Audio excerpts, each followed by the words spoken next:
এখন আপনারা যে পেশেন্টের সামনে দেখতেছেন ওনার নাম হলো জয়লাল ভাই।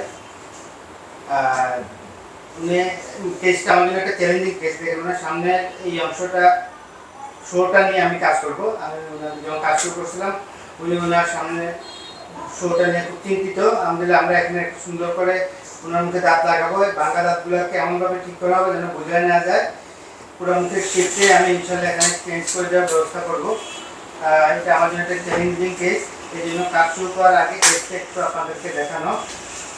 তো আমি সবসময় চ্যালেঞ্জিং কেসকে বেছে নিতে লুকে নিতে পছন্দ করি। উনি ফেনীতে বিভিন্ন চেম্বারে গিয়েছিল, অনেক জায়গায় কথা বলছিল, আবার উনি দেশের বাইরেও দেখিয়েছিল। পরবর্তীতে উনি যখন ইসলাম ডেকের সুনাম শুনছিল তখন উনি অনেক কনফিডেন্ট পেল যে না এখানে আমি কাজটা করবো।